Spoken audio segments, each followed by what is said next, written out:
And we're live. I never revisited.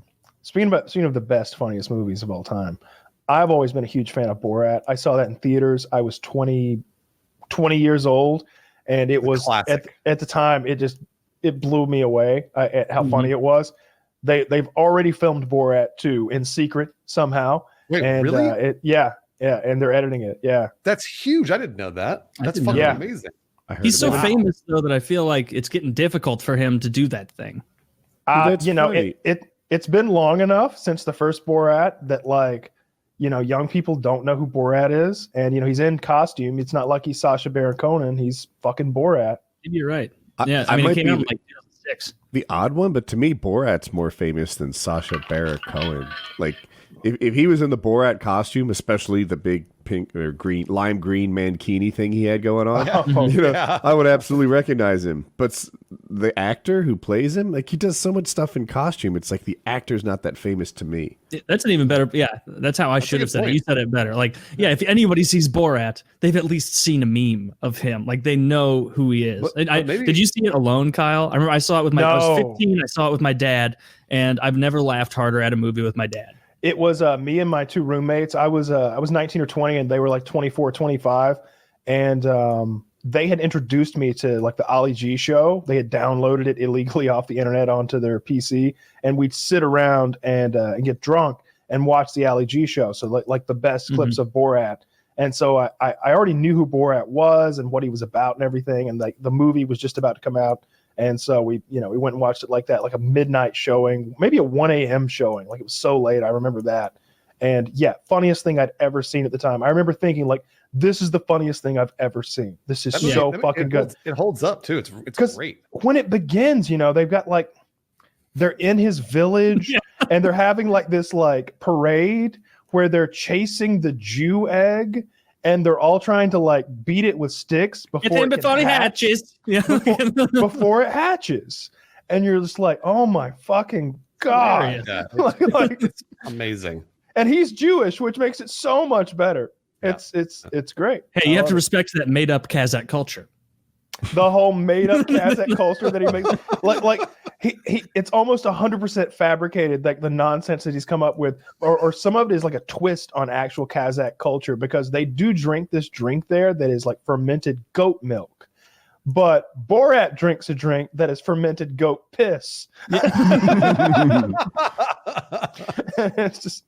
It's awful. It's really good shit. I do remember though. I went and saw. Remember. It was Borat first, and then maybe something else. Then it was Bruno, where he was like this flamboyant gay guy. Bruno did not get me. I didn't like Bruno on the Ali G show. Like, I felt like a lot of Borat's appeal was like, you could tell genuinely that everybody around is like, what the fuck is up with this guy? What's going on? Whereas with Bruno, he was so over the top that half the time in the scenes, you could see other people start to pick up like, oh, this is like an Impractical Jokers episode. This is just so over the top silly. It's not believable. And now the people who are supposed to be being punked are in on it. The thing about Borat is like, you almost feel sorry for him. If like Americans are really accepting of outsiders, especially like ones that look like him. They're like, oh yeah, this is our culture. Welcome to America. I just remember there's one part where he's in like a Southern like dinner or something like that. He's in Alabama or Georgia, and like he's at these rich people's home, and he's been invited to dinner, and he brings this big fat black prostitute as his date, and she is dressed like a $20 black prostitute.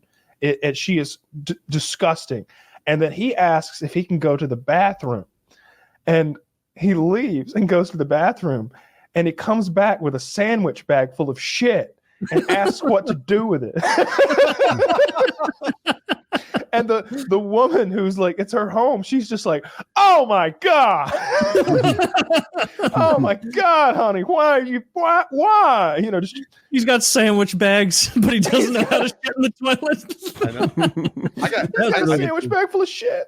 I must have gotten really lucky because I saw Bruno in southern Texas with my best friend, and we saw, no joke, we were in an empty theater with like, let's say 7 other people. And because the movie Bruno gets progressively gayer and gayer, and eventually there's one part where they just show a giant penis head and it shouts Bruno at you. Yeah.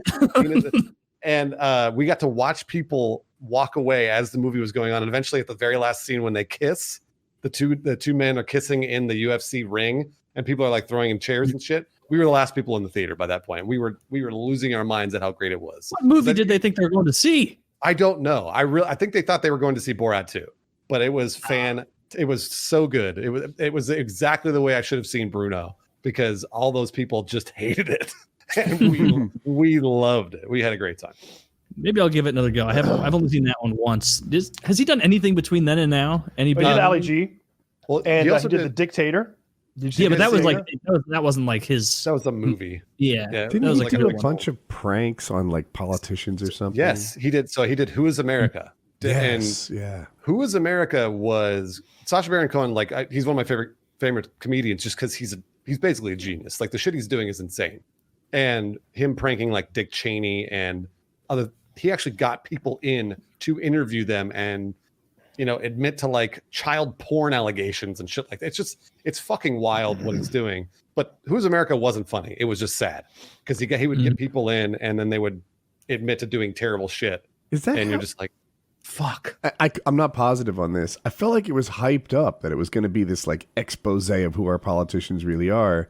And then I saw it and it was just like 1% more than I already knew. Like it kind of was. So, like, 'cause some of the people there that he had in were already shitheads. Like we already knew they were corrupt. And so then when he exposes them and as corrupt on video, you're kind of like, yeah, that's who they are already. Whoa, breaking news. Politicians crooked. Yeah. yeah. But it was Guys still are great. dishonest? What? It's still pretty insane to see people that are in, very high offices of power admitting to terrible shit on camera and sometimes just laughing it off. So, well, I'm glad he's going back to pretending to be a Kazakh guy from what is mostly a made-up nation. Yeah, me too. It's one of the biggest countries in the world, right? I think it's the largest landlocked country. Yeah. It's enormous. One of the biggest armies, too. Good for them. Wait, good for yeah. Kazakhstan. Yeah. What else are they good It's at? like 1 million men or something. Yeah. They seem like they'd be good at wrestling. There's different ways to measure an army, right? Like biggest army. Okay. I hear you. It's like, yeah, but they're 19th most guns. Also, we throw biggest rocks. cavalry. 19th most guns. So they're just most running guns. out. Yeah, no, they're just running out into the battlefield with nothing. Rocks and slingshots. Spear training today. They must have been so. I know they were mad about it, but like coming from us, like I just was looking. You know how they have like the Human Development Index of like how good it is to live in a country. Yeah. Okay. Kazakhstan is in the very high category, and they portrayed them where they're like, you live next to goat piss. Like, and it's like they have to watch They that. were Like, we very got upset. electricity and antibiotics and everything. We got roads. Weighs heavily on my opinion of a culture. Washing machines. If they have like dishwashers and clothes washers, Women can be found anywhere. that's pretty much first world in my mind. Like that. Like if their culture involves automated dishes and clothing washing, they're not a different place than us. They're kind of like us. Like, am I alone in that? Like measure. No, I see it a little bit. I don't know. To me, like whenever I see pictures or footage of a Russian home or apartment, it just seems like so often their drapes, their curtains, like their wallpaper just looks like shit. It looks like the wallpaper from like PUBG. Like it looks like I too like judge my chatterbait models that way. yeah, like it looks it looks old and poor. This 20 tokens is going to mean a lot to her. Poor.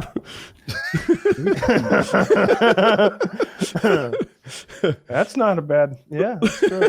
Yeah, you don't want to pick a chatterbait model who's rolling in it. Like Right. she's never going to notice your dollar Beautiful donation. blonde from California. 20 tokens isn't gonna shake her radar.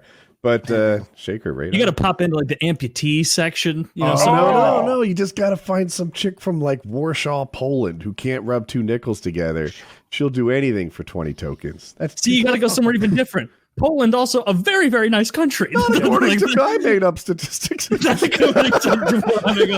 Poland, what's even going on there? Oh, ancient cathedrals, running waters. They've been people for thousands. Okay. You got to find someone in like what's the poorest Western country? Haiti. Haiti, I think, is the poorest Western country. Is it really? And I say Western because like you got time zones to worry about. Yeah. With this thing, you're not going to be They dancing don't for have money. clocks in Haiti. It'd be more difficult. Yeah, I think it's Taylor, Haiti. Somebody's Republic? always dancing. You don't have to worry about time zones.